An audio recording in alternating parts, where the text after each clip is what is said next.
how to be more charismatic. In this video, I'm going to show you ways on how you can build charisma, the importance of charisma, and how you can use this to your benefit. Use this skill set to your benefit, right? But before we hop in, make sure you like, comment, subscribe, and let's get straight into it. I'm just going to go off the dome, all right? So essentially, the reason why charisma is important is because we live in a world now that highly prioritizes individualism, which lacks the ability to build community. When you lack the ability to build community, social skills diminish. They're gone, they vaporize, simply because who are you going to talk to if you're constantly being individualized? If you're constantly, pardon me, if you're constantly thinking individualistically, you're not going to want to talk to another person. You're not going to be able to relate to another person. And that's what we lack in the modern world: communication, socializing. But if you build charisma, you're bringing back roots to another person that will allow them to connect with you on a deeper, more relatable, and personal level. That's powerful. That's a benefit to your life. The reason why that's a benefit to your life is because you can override the majority of the masses.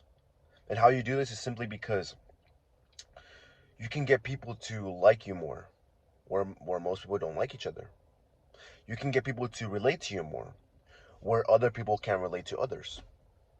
You can approach women where in which most men cannot do that, and actually succeed in this dating market. You can also succeed in job opportunities, being able to be charismatic and nail an interview, nail a meeting, nail anything that requires you excelling in life. And how you do this is simply by, it's going to sound common sense, but speaking to more people. Speak to more people. Be able to listen more, but don't listen to respond. Listen to listen. Listen to absorb. Listen to actually pay attention. Not oh, okay, I'm listening to this person talk, da, da, da, da, it's gonna be over. No. And listen to actually get their insight. Listen to get some sort of knowledge that they're giving you. Because when you do that, you show them the fact that you care about them, that you're actually listening to them, actively listening.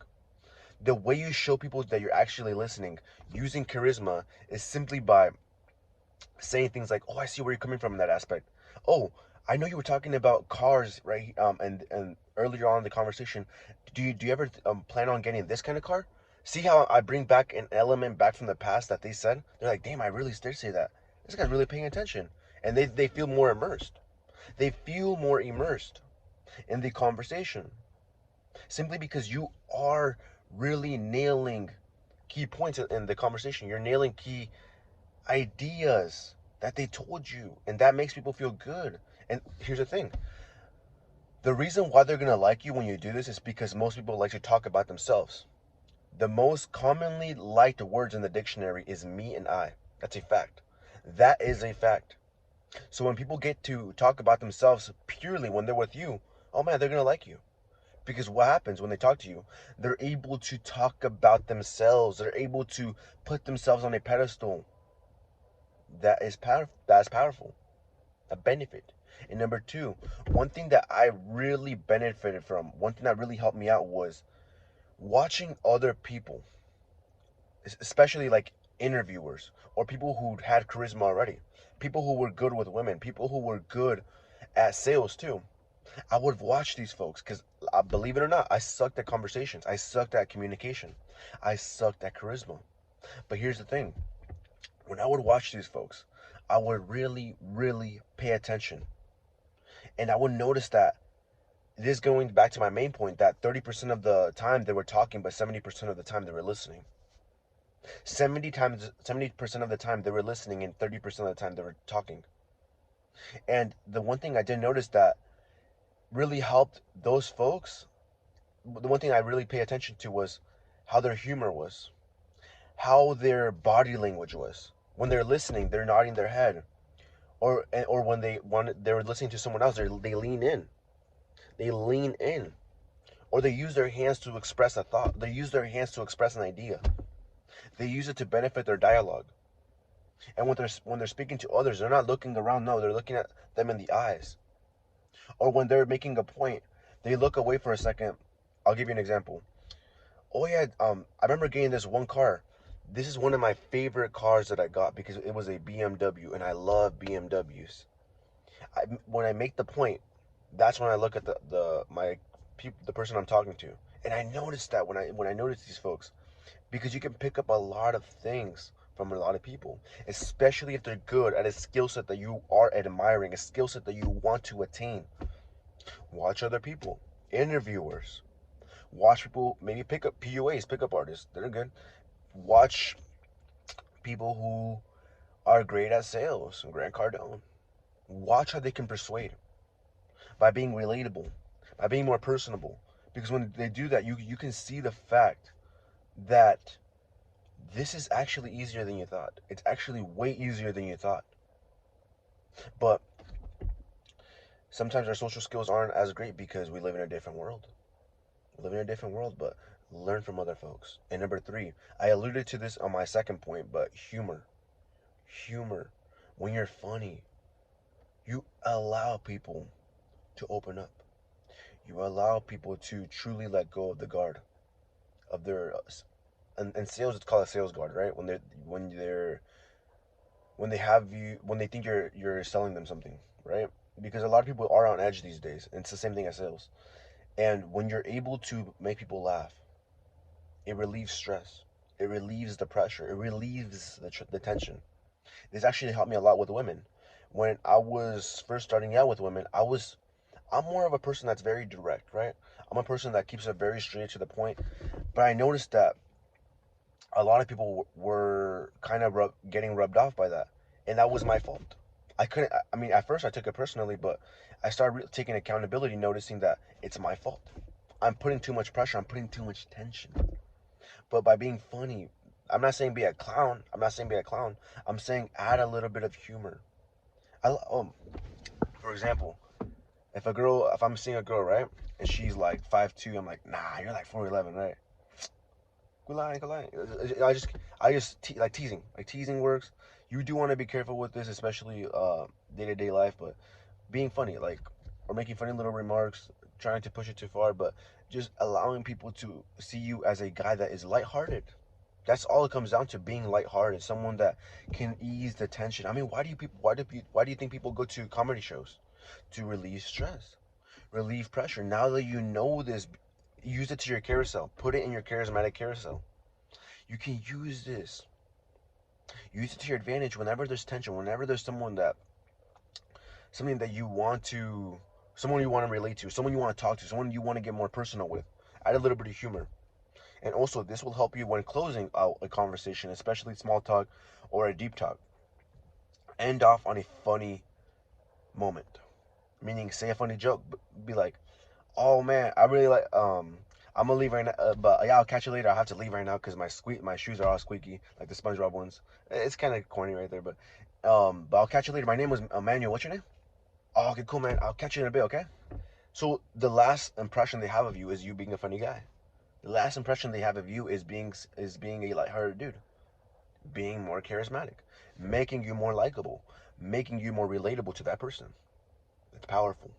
It's absolutely powerful. And the reason why humor breaks tension is because it's not in a scenario where you're being too serious, it's or too tense. It's where people can really like let go and really let go of their day to day. It can make them forget about their day to day. Because I'm gonna be honest, a lot of people do go through a lot of things: bills, stress, death in the family. It just gets bad and bad, right? But if you can like make someone laugh, man, that's the best thing ever. I mean, why don't you want to make someone happy, right? And number four, this is actually one thing that I got from sales that really helped me out. Talk to people like you care about them, and or I don't want to get too fruity, but almost like you love them. Simply because when you talk to people in this manner, when you talk to people, and it's kind of a strange method, but it actually helped me a lot, close a lot of sales, close a lot of bookings. And the reason why this works in day-to-day life is because we do live in a world where a lot of ingenuity exists and permeates the our society. Simply because, as I alluded to in my first point, A lot of things these days is very individualistic. It's very, I would say, even nihilistic, because there's no community, right? And when you're able to show kindness and show some sort of politeness and truly, truly care to the point where maybe you even love them in your mind. I'm not saying hug them and kiss them in person, but people can feel that. People can feel good energy. I'm not trying to sound airy fairy, but people can feel good vibes. If you're at a party, right, and you're a Debbie Downer, right? People can feel that. They don't want to be around you. Girls don't want to be around you. Guys don't want to hang out with you. But when you're the life of the party, when you're hanging out, when you're vibing, doing your own thing, and you genuinely care about the other person, you're genuinely trying to build a connection, a bond. People can feel that. I'm not saying it's gonna work for everyone. I'm not saying that, but the right people you'll meet, they'll feel it. They'll feel the good energy, and that energy is a benefit to your life, because people will see you as a real individual, as a person that truly cares, and that will help you in the long run, because you're someone they can count on. You're someone who's seen as loyal, trustworthy, honest. That builds onto your character. That adds onto the value that you have as a human being. I mean, do you want to be seen as someone that in a negative light? No, you want to be seen as a positive, right? I mean, it can be difficult. I understand it can be difficult to spare some type of love, but I'll put it like this: even start small. Start small. Talk to the people in the grocery stores. Talk to people, the cashier. They don't want to be there. I mean, I understand why they don't greet customers anymore, because everyone's rude to them. Everyone's mean to them. I'll tell you this: every single time, when I meet a cashier, boy or girl, if I tell them, ask them how their day is, their eyes brighten up, their day brightens up. Give them a compliment. Be nice. Spare some love. Truly care. And I'm not pointing out anyone in specific, but stop being selfish, in a sense, right? Stop thinking about yourself only. That's not the way the world works. You gotta spare some love to other people. Your parents spared you love, and they didn't have to. There's friends that you have that spare you love, and they don't have to, but they still do. My G, you gotta be polite and truly care about other people if you want that same kind of energy reciprocated to you as well. Spare some love. Be kind to people. Stop being don't like I'm not like I said, I'm not specifying anyone in general or trying to target someone, but stop disrespect. I wouldn't say disrespecting people, but treating people like they're nothing. I mean, that's a person, man. You gotta be polite, show some kindness, and truly care. And that has been that's been ways on how you can build more charisma and how it can benefit you in your life. And these were some methods on how you can actually attain that charisma. All right.